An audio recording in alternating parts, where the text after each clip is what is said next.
na. Pag di yun na-gets guys, nandito yun sa YT. May mga ano tayo dito. Playlist. Anyways, so let's say meron tayong square root ng x minus 2 plus 1 equals square root ng 7 minus x. So, anong topic to? Alam nyo ba anong topic to?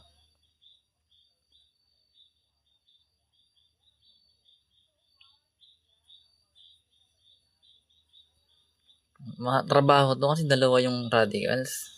Radical equation to by the way. So, we need to solve for x lang. So, basically, kapag ganito yung given, kailangan natin i-eliminate yung radical sign, di ba? So, paano natin gagawin? So, basically, para ma-eliminate natin yung radical sign, copy lang muna natin tong x minus 2 plus yung 1, pati yung kabila. So, para ma-eliminate yung radical sign, sabi nga natin, maka-cancel yon using ng squared. So, i-squared natin both side. So, ngayon, kailangan mo to expand. Nag-blur na naman. So, ngayon, kailangan mo to expand. Katulad ng sa FOIL method na ginawa natin. Then, ito, madali na lang din. Kasi kakancel na lang natin tong square root tsaka yung squared. So, ito guys, pag in-squared natin to, yung square root ng x minus 2 plus 1 natin, bali yung first term nun is magiging x minus 2 na lang. Kasi makakancel nga yung square root. Then, para makuha natin yung middle term, kung familiar ka sa binomial theorem, binomial expansion, so magkakaroon tayo dun ng 2, yung constant, tatimes mo tong dalawang term. So, bali 2 times 1, that is 2, times yung square root ng x minus 2, magkakaroon tayo ng 2, then square root ng x minus 2. So then square natin yung 1, magiging 1 pa rin. As for right side naman, so makakancel lang tong radical sign, pati yung squared. So magiging 7 minus x. Ngayon, galing dito sa left side, pag sinimplify natin to, anong kakalabasan? Simplify lang. So, bali combining like terms pa rin. So, copy natin yung variable x. Kasi wala namang iba doon. Eto guys, hindi ito makakancel kasi itong 2, part siya ng radicals. So, bali ito, i-combine natin yung dito sa may constant din. So, kung meron tayong negative 2 plus 1, magiging negative 1 yan. Then, yung plus 2, then yung square root ng x minus 2 natin. Then, copy lang natin yung right side. Then after that, syempre, lipat natin tong term sa kabilang side. I-isolate natin yung may radical sign. So, ibig sabihin, itong may radical sign, kakopy lang ulit natin. Then yung right side, lilipat natin yung iba. Ayun, may tanong. So, saan daw galing yung 2 square root ng x minus 2? Actually guys, that is binomial expansion. So, for instance, meron tayong x plus 2 na naka-squared. So, ito example natin. So, ito kasi guys, yung form na ito is a squared plus 2ab plus b squared. So, basically, itong 2 galing siya as constant. Kung i-expand mo yan. Kasi ito, same lang to ng x plus 2 tsaka x times x plus 2 rin. Mamultiply mo, dalawang x plus 2. So, using FOIL method, sabi natin, magkakaroon tayo ng x squared. Then, plus 2x plus 2x plus 4. So, then, pwede mo ito combine. So, may x squared plus 4x plus 4. Then, pagdating dito, ganun din siya. So, basically, ito yung magiging a mo. Ito yung magiging b. So, nakalagay dito is a squared. So, ibig sabihin yung x, a squared mo yon. Then, itong 2 natin, copy lang. Yung x natin, yung a. Then, yung b natin, yung 2. Then, plus, square mo yung 2, magiging 4. So, technically, ito magiging x squared plus 4x plus 4 din. 2 times 2. Kaya, same siya guys, dito sa case na to. So, bali ang ginawa natin is dinirekta na natin kasi. So, 2 times 1, that is 2. Then, times mo itong square root ng x minus 2. Kakopy mo lang yun.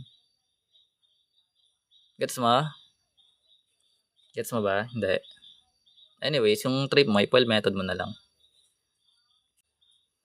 So, meron tayo na ito guys, so, bali kinonbine lang nilipat na natin yung x minus 1 sa kabilang side. So, bali kakopy lang natin yung 7 minus x. Then, syempre magkapalit ito ng mga sign. So, magkakaroon tayo ng negative x dito. Then, yung minus 1 magiging plus 1. Magkakaroon tayo dito ng 2. Square root ng x minus 2. Then, equals. So, ito guys, pag sinimplify natin, anong kakalabasan na ito? Kung meron kang 7 minus x plus 1, pag sinimplify mo yan, anong kakalabasan?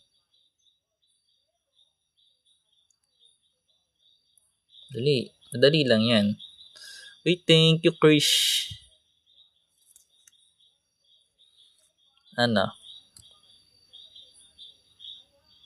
Negative x squared plus 8. 7 minus x squared plus 1. Ganun ba yan? Ulitin nyo, dali. So, wala ka naman dyang times, guys, na nabasa. Pag binasa mo siya, di ba, magiging 7 minus x plus 1. So, wala ka narinig na times. So, hindi ka magmumultiply. So, which means, kukombine lang natin yung mga terms. So, yung 7 plus 1, magiging 8. So, yung negative x minus x, so that is polynomial. So, remember, kapag meron kang variable, wala ka nakikitang number sa left niya, may 1 doon. So, yung negative 1 minus 1, integers, may negative 2. Then, copy lang yung variable. As long as wala ka naririnig or sinasabi na babasang times, hindi ka magta-times, guys, no? Kasi iba yung rules nun. Sige. So, yun. Saan galing yung 1? Dito, nilipat. Aling 1 na galing tinatanong mo? Gets yun. Kuya, paki-step po yung square root. Ala. Sige. Sipag ako mag-explain. Tatamad ako mag-explain ng marami. Explain natin yan. So, galing dito guys.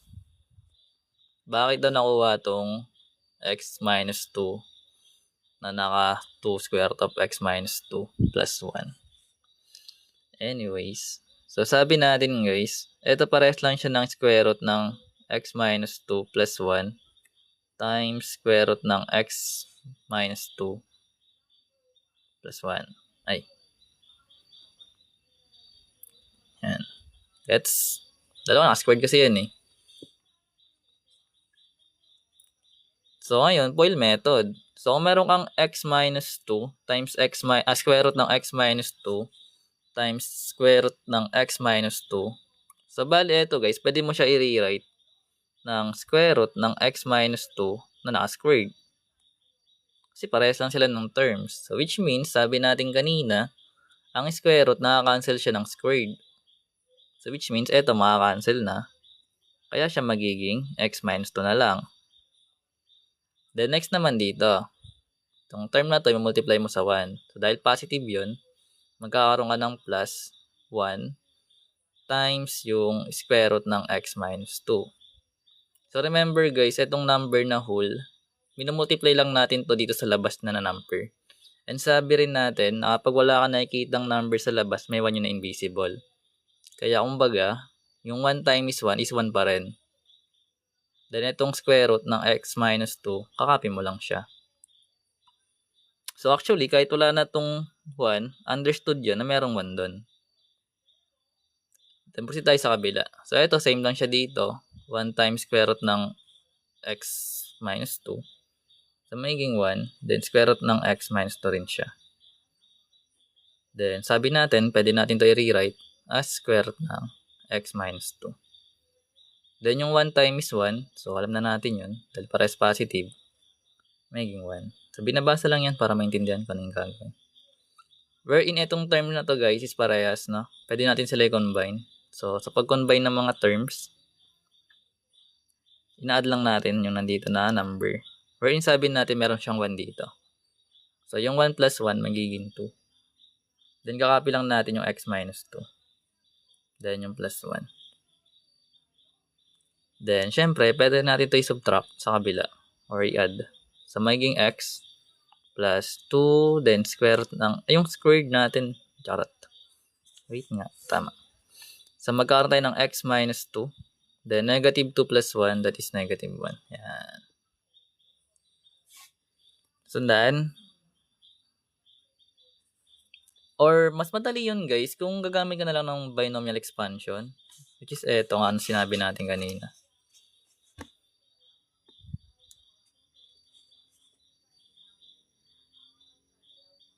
Hello, si Ika. Ano yon? Habat naging positive 2? Alin? Alin positive 2? Ito?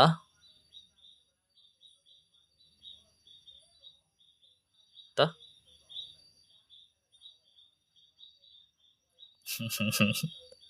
Sa ilalim.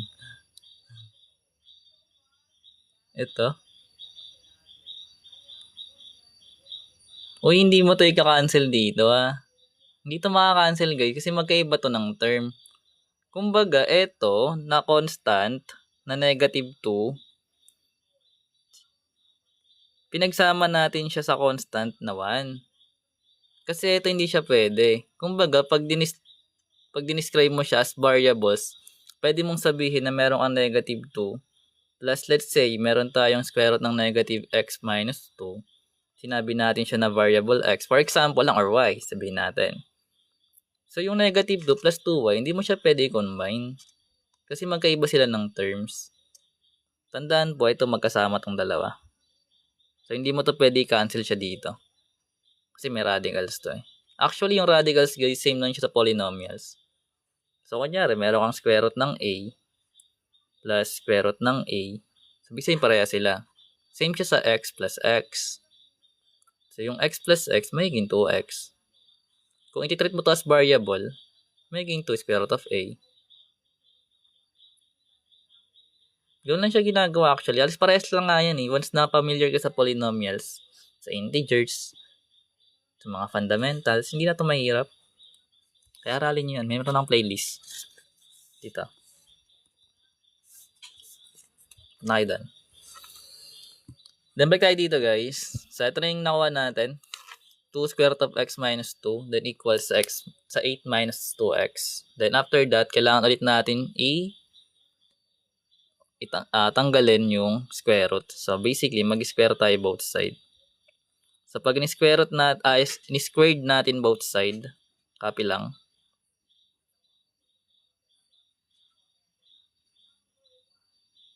Ito guys, kung meron tayong 2 square root ng x minus 2 na naka-squared, anong kakalabasan niyan?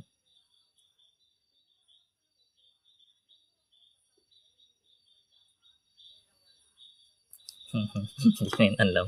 Naka-live yata si Kel. Punta kay Kel. Para sa mga higher math guys. Kay Kel. Naka-live yata. Ano na sagot dito? Tuma tayo sa left side. That's correct. So basically, eto guys, same to ng, kung meron tayong given na to, i-squared mo lang yung number sa labas. So yung 2 squared magiging 4. Then yung radical sign maka-cancel. So magkakaroon tayo ng x minus 2 na lang. Remember, naka-multiply yan guys So bakit gano'n? May magkatanong na naman. So same siya guys. Let's say meron tayong 2 then x na naka-squared. So tinrate lang natin yung square root as variable na. So sa pag-expand na ito guys, ini-square din natin yung number dito. Then ito, ini-square din natin. So kaya magkakaroon tayo ng 4x squared. So same siya dito. Ibig sabihin kung meron kang 2, tapos x minus 2 siya na naka-squared. So i-squared mo tong 2 na nandito. Then yung sa kabila na part, kung meron kang x minus 2, pag ini-squared mo to, maka-cancel yung radical sign. Pati yung squared. Kaya magkakaroon tayo ng 4 tapos na x minus 2. Gets? Magkakadugtong nga lang yan. So, ngayon, eto copy lang natin. Yung 8 minus 2x. Comment ka kasi doon. Di ka nagko-comment kung ano yung mga napapanood nyo eh. Comment kayo doon guys pag napapanood nyo na. Para may engagement. Para nakikita ko kung ano may nanonood ba, wala. Anyways, so balik tayo dito. Pag in-expand natin to guys, anong kakalabasan? Dali, anong sagot? Lapit na tayo matapos. So magiging 4x minus 8, distribute lang, then equals sa 8 minus 2x. Then basically, we need to solve for x na. So lipat lang. Pagsamahin lang yung mga may variables tsaka yung constant. So pag nilipat natin dito yung variable or yung mga may variable, ang kapalit ng sign. So yung negative 2x magiging plus 2x yon. Well, yung 8, pag nilipat natin yung negative 8, magiging plus 8. So mentally, kaya na to, di ba? May mali ba? Ay, squared pa. Ayaw nga, sorry. Kaya pala eh. Nakalimutan. Sabi ko na yung mali eh. Anyways, naka-squared pala to guys. So may mali tayo doon na part. Ito pala yung sinolve natin kanina. So basically, kailangan din squared. So ito guys, same lang siya ng 8 minus 2x din. Yan. Pumaraan tayo eh. So bulay natin to. Tsaka ito. So ito guys, same lang siya nito na. So pag in-expand natin to actually, anong kakalabasan? Pag Pinoy method mo siya, then in-expand, anong nang kakalabasan nito? So magiging 64 minus 32x plus 4x. That's correct. So squared mo lang yung 8, magiging 64. Then 2 times 8, that is 16. Times negative 2, magiging negative 32. Copy lang natin yung x.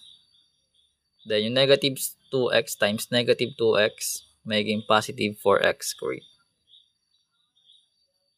Tandaan?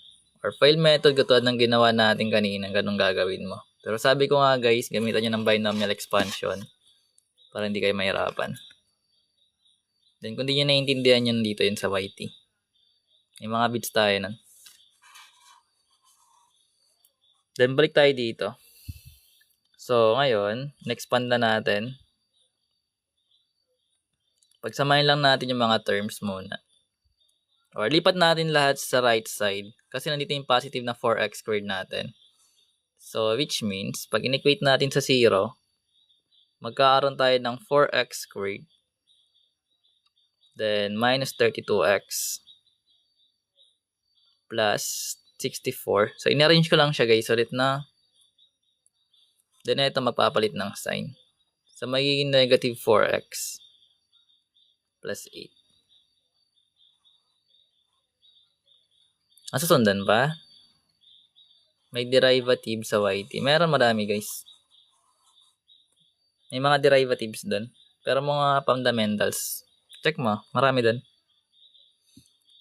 So pag sinimplify natin to, anong kakalabasan? Kung meron tayong 4x squared minus 32x plus 64 minus 4x plus 8. So combining like terms lang siya. Mahirap pala to, nag-even. Akala ko madali lang. So basically, magkakaroon tayo ng 0 equals, copy lang yung 4x squared. Then yung negative 32x minus 4x, magiging negative 36x. Then yung 64 plus 8, magiging ilan yun? 72. Tama. Gets? That's correct. Then ngayon guys, dahil kinukuha natin yung roots, pwede natin i-divide by 4 yung mga terms. Kasi divisible sila by 4. Oo. So, pag dinivide natin lahat by 4 yan, or multiply mo, kunin mo yung factor ng 4. Sige, factor out na lang natin yung 4. Magkakaroon tayo ng x squared. Yung negative 36x divide 4, that is magiging negative 9x. Then yung 72 divide 4, magiging positive ilan? 72 divided by 4, magiging, sagot, 18. 18 ba? That's correct. So ngayon, ang topic na ito, radical equation to guys. Marami yan dito. So ayun na. So basically, ito guys, pwede na factor out na. So pag in-equate natin sa 0 to actually, itong constant, mawawala na yan. Pero ito, punta tayo sa kabila. Factorable ba tong x squared minus 9x plus 18? Anong factored form na ito?